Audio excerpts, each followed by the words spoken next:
जय हिंद साथियों।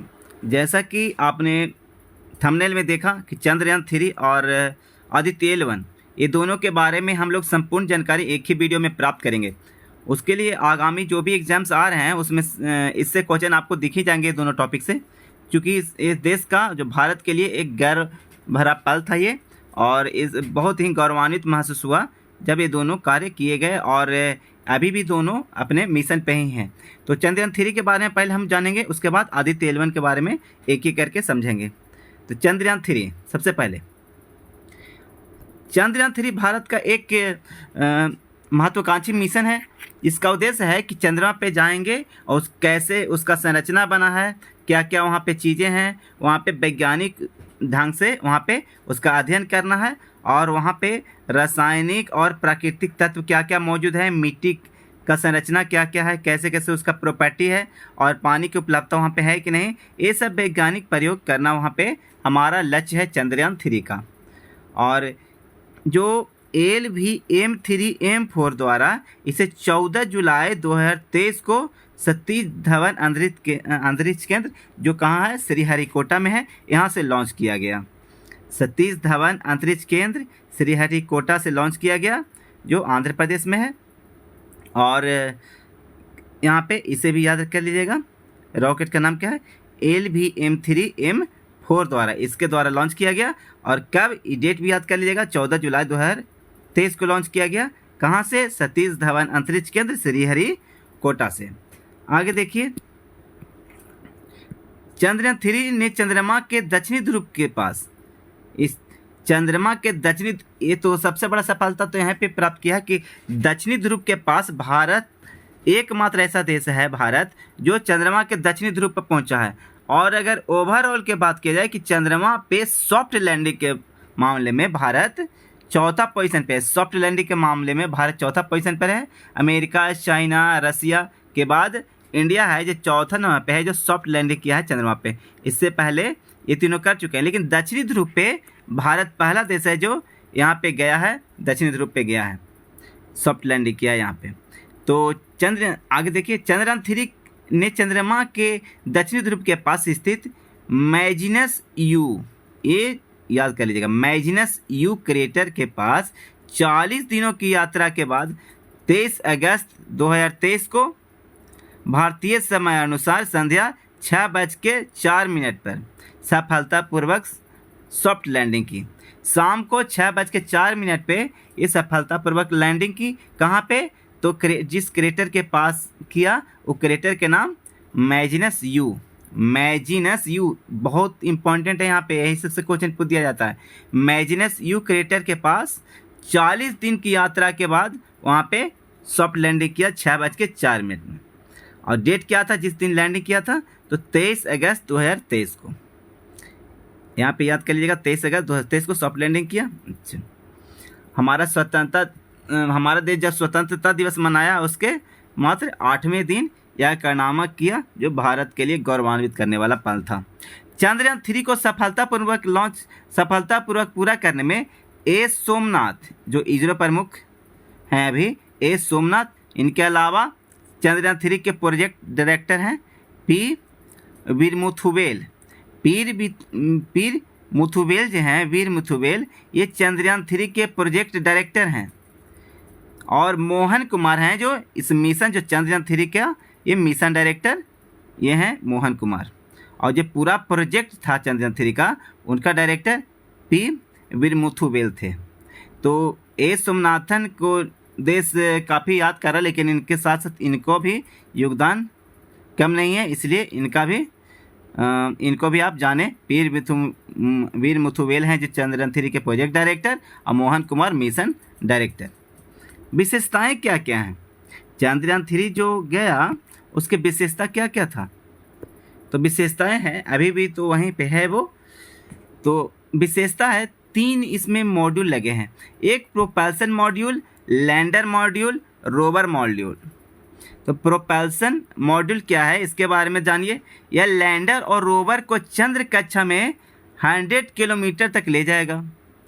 लैंडर और रोवर समझिए कि जो लैंड करता है ना, जो ऊपर से जो उसका सरफेस पे लैंड करेगा, जो उतरेगा, तो लैंडर हुआ ये विक्रम, और रोवर का नाम प्रज्ञान। रोवर क्या करेगा कि वही उसमें 6 चक्का लगा है रोवर में, प्रज्ञान में 6 चक्के लगे हैं, और वो लैंडर विक्रम से निकलेगा 6 चक्का से और नीचे वही फिर मूव कर करके अपना अध्ययन करेगा उसके सरफेस का और उसके वातावरण का।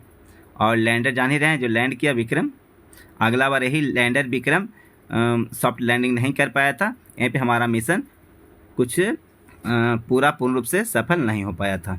तो चलिए, यह लैंडर और रोवर को चंद्र कक्षा में 100 किलोमीटर तक ले जाएगा कौन? Propulsion module. साथ इसमें एक विशेष यंत्र लगे हैं, सेप, SHAPE, सेप लगे हैं। इसका फुल फॉर्म है S for spectropolarimetry of habitable planetary earth. इस सेप का फुल फॉर्म हुआ, ये लगा हुआ है, सेप लगा हुआ है, जो चंद्र कक्षा से पृथ्वी का ध्रुवीय माप के साथ साथ महत्वपूर्ण अध्ययन करेगा। यानी कि ये पृथ्वी का ध्रुवीय माप कभी यहाँ पे ये भी पृथ्वी का ध्रुवीय माप का भी अध्ययन करेगा। ये प्रोपल्शन मॉड्यूल है। जो आगे चंद्रयान 3 के लैंडर का नाम, यहाँ पे देखिए चंद्रयान 3 के लैंडर का नाम विक्रम और रोवर का नाम प्रज्ञान रखा गया है। और रोवर में 6 पहिए लगे हैं, हम लोगों ने अभी जाना। आगे विक्रम लैंडर पर 4 पेलोड लगे हुए हैं। विक्रम लैंडर पे 4 पेलोड लगे हुए हैं। एक रंभा, कैस्टर, इल्सा और लरा, LRA। ये 4 पेलोड लगे हुए हैं विक्रम लैंडर पे। एग्जाम्स में ये पूछ दे कि इनमें से कौन नहीं, इसलिए इसको ढंग से याद कर लीजिएगा। रंभा, कैस्टर, इल्सा और लरा। प्रज्ञान रोवर पर 2 payload laser induce breakdown spectroscope और अल्फा पार्टिकल एक्सरे स्पेक्ट्रोमीटर, ये दोनों लगा हुआ है प्रज्ञान रोवर पे, जिनका उद्देश्य है लैंडिंग स्थल के आसपास मौलिक संरचना प्राप्त करना। कैसे कैसे संरचना है, क्या जी का बना है, पूरा उसको पढ़ना उसको और उसको पूरा अध्ययन करना। रोवर प्रज्ञान जो है और लैंडर विक्रम के साथ कम्युनिकेशन करेगा और डेटा इकट्ठा करेगा। जैसे देखिए, जो लैंडर विक्रम है जो एक जगह पे लैंड करके वहीं पे अपना स्थायी रहेगा, और रोवर प्रज्ञान है उसमें 6 चक्के लगे हुए हैं, यही मूव कर करके अध्ययन करेगा और इधर उधर जाएगा तो ये अपना संपर्क लैंडर विक्रम से संपर्क स्थापित किए हुए रहेगा। और ये अपना पूरा इन्फॉर्मेशन, रोवर है जो पूरा इन्फॉर्मेशन भेजेगा लैंडर को, और लैंडर इन्फॉर्मेशन भेजेगा अर्थ पे हमारे वैज्ञानिक को, और वहाँ से इसकी जानकारी प्राप्त होगी और अध्ययन होगा। चंद्रयान 3 के मिशन के दौरान रोवर के टायरों ने चंद्रमा की सतह पर भारत का राष्ट्रीय चिन्ह अशोक स्तंभ का निशान बनाया है।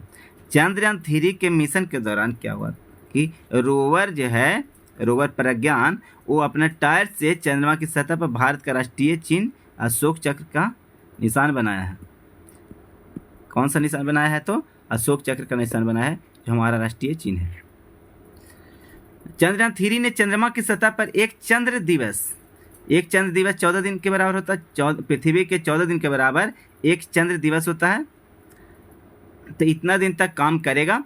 और फिर इसके बाद क्या हुआ कि अभी वर्तमान में स्थिति क्या है कि 14 दिन हो चुका है, तो 14 दिन बाद फिर वो जो लैंडर है विक्रम उसमें आ गया है, और जैसे अपना प्रवेश कर चुका है जैसे था पहले से, और पूरा जितना भी दरवाजे थे मतलब पूरा जितना सब पैक हो गया है, बंद हो चुका है। और चूँकि काफ़ी ठंडा होता है वहाँ पे, रात हो चुका है और रात हो चुका है, काफ़ी ठंडा हो चुका है और टेम्परेचर काफ़ी गिर जाता है। तो 14 दिन यहाँ पे काम किया। उसके बाद जब सामान्य स्थिति आएगी उसके बाद फिर आशा किया जा रहा है कि अगर डाटा फिर देना शुरू कर देगा तो ये बहुत बड़ी बात होगी चंद्रयान 3 के लिए। तो देखिए आगे क्या होता है। अभी तो मिशन सक्सेसफुल ही कहा जा सकता है। आगे देखिए,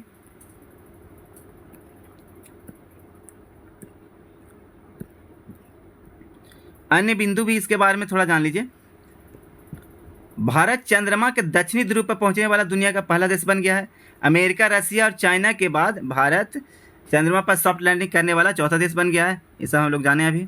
प्रधानमंत्री नरेंद्र मोदी ने घोषणा किया कि चंद्रमा के जिस जगह पे विक्रम लैंडर उतरा, याद रखिएगा, जिस जगह पे विक्रम लैंडर उतरा है उस जगह का एक नाम दिया गया है हमारे प्रधानमंत्री जी के द्वारा। उसका नाम है शिव शक्ति पॉइंट। शिव शक्ति पॉइंट कहा जाएगा, जहाँ पे लैंडर विक्रम वहाँ पे लैंड किया। जहाँ पे चंद्रयान 2 गया था, अपना पद चिन्ह छोड़ा था। इस चंद्रयान 2 तो सॉफ्ट लैंडिंग नहीं कर पाया था, लेकिन वहाँ पे जिस स्थान पे पद चिन्ह पड़ा था उसका, उस स्थान को तिरंगा पॉइंट के नाम से जाना जाएगा। चंद्रयान 2 के जहाँ पे पद चिन्ह पड़ा उसका तिरंगा पॉइंट, और लैंडर विक्रम जहाँ पे लैंड किया सॉफ्ट लैंडिंग, उसको शिव शक्ति पॉइंट। ठीक है, आगे। प्रधानमंत्री नरेंद्र मोदी ने घोषणा की कि हर साल 23 अगस्त को नेशनल स्पेस डे के तौर पर मनाया जाएगा। नेशनल स्पेस डे 23 अगस्त को, और 23 अगस्त को चंद्रयान 3 की चंद्रमा पर सफल लैंडिंग हुई थी, इसीलिए 23 अगस्त को प्रत्येक साल हम लोग मनाएंगे national space day. Chandrayaan mission first के बारे में जान लीजिए। चंद्रयान मिशन फर्स्ट सबसे पहले 22 अक्टूबर 2008 को यह गया था। ये रॉकेट कौन सा था? PSLV XL C11।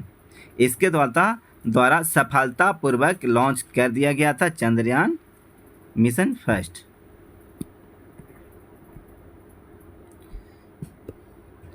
Chandrayaan mission 2 22 जुलाई 2019 को GSLV Mk3 द्वारा लॉन्च किया गया था, जिसके अंतर्गत एक ऑर्बिटल ने सफलतापूर्वक चंद्रमा की कक्षा में प्रवेश किया, किंतु लैंडर विक्रम सुरक्षित लैंडिंग करने में विफल रहा था। तो काफ़ी कुछ जाने इसके बारे में, फैक्ट हम लोग जाने चंद्रयान 3 के बारे में। अब आदित्य 11 के बारे में भी जान लीजिए, जो सूर्य मिशन है। चलिए, आदित्य 11 सूर्य के व्यापक अध्ययन के लिए समर्पित उपग्रह है, जिसके प्रोजेक्ट डायरेक्टर हैं निगर साजी। निगर साजी प्रोजेक्ट डायरेक्टर होंगे हैं, और मिशन डायरेक्टर हैं बीजू SR। जो पूरा आदित्य 11 मिशन है उसका डायरेक्टर हो गए बीजू SR, और प्रोजेक्ट डायरेक्टर हैं, इस प्रोजेक्ट पे काम कर रहे हैं, तो उसका डायरेक्टर है निगर साजी। संस्कृत में आदित्य का अर्थ होता है सूर्य। 11 है जो पृथ्वी और सूर्य और पृथ्वी के प्रणाली के लैंग्वेज पॉइंट 1 से यह लिया गया है शब्द 11।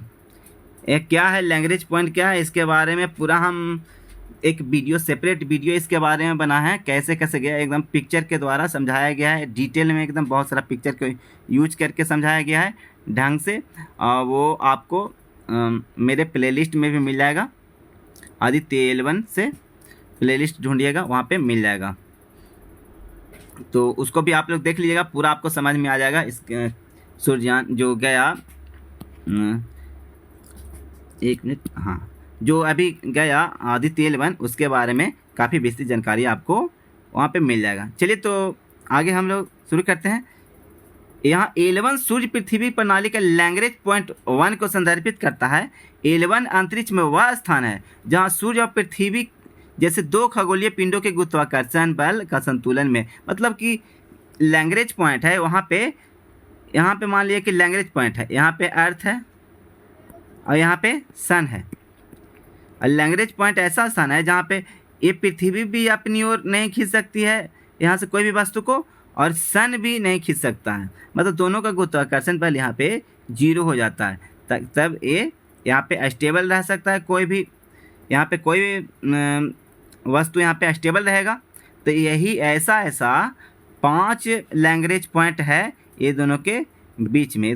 5 लैंग्वेज पॉइंट है। उसमें जो पहला लैंग्वेज पॉइंट है 11, यहीं पे आदित्य 11 गया है, जिसका लंबाई है यहाँ से यहाँ तक के वो 15 लाख किलोमीटर है। 15 लाख किलोमीटर है पृथ्वी पर से। चलिए आगे देखते हैं।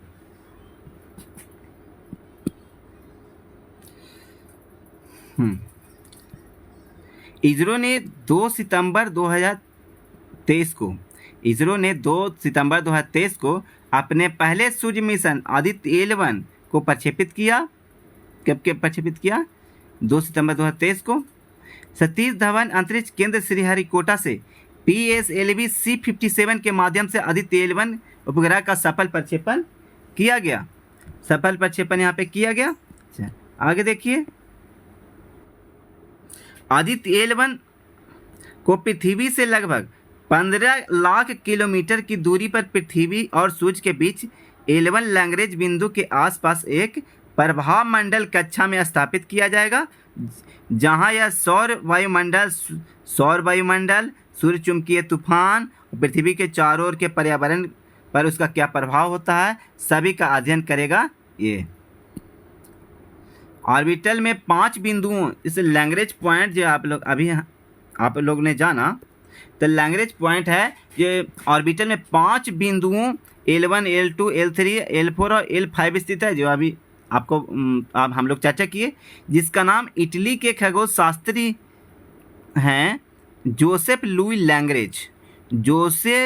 लैग्रेंज के नाम पर रखा गया है, क्योंकि इनका ये L1, L2, L3, L4, L5 के खोज यही किए हैं जोसेफ लुई लैग्रेंज, इसलिए इन्हीं के नाम पे ये पॉइंट, पाँचों पॉइंट का नाम पड़ा लैग्रेंज पॉइंट। तो यही L1 लैग्रेंज पॉइंट पे हमारा जो आदित्य L1 है जो गया है। आदित्य L1 में 7 अलग अलग पेलोड लगे हुए हैं जो सूर्य का विस्तृत अध्ययन करेगा, जिसमें 4 पेलोड उपग्रह सूर्य से प्रकाश का निरीक्षण करेगा। देखिए, एक क्या करेगा, देखिए 7 अलग अलग पेलोड लगे हुए हैं जो सूर्य का अध्ययन करेगा, जिसमें 4 पेलोड उपकरण सूर्य से प्रकाश का निरीक्षण करेगा और शेष 3 प्लाज्मा और चुंबकीय क्षेत्र के स्थानीय मापदंडों को मापेगा। तो आशा करते हैं कि आप लोग इसके बारे में विस्तृत जानकारी ले लिए होंगे, और अगर ले लिए हैं तो अगर अच्छा लगा होगा वीडियो तो सब्सक्राइब, लाइक और कमेंट ज़रूर कीजिएगा, और बेल आइकन तो दबा दीजिएगा, ताकि जितना भी नोटिफिकेशन हम अपने चैनल पे भी डालते हैं, सबसे पहले नोटिफिकेशन आपको मेरे चैनल पे ही मिलेगा। तो इसके लिए आप मेरे चैनल को सब्सक्राइब भी कर सकते हैं, और करंट अफेयर्स में आज का जो दोनों के बारे में हम बताएं कैसा लगा ज़रूर बताइएगा। चलिए इसी के साथ विदा लेते हैं अभी तक के लिए, बाय बाय।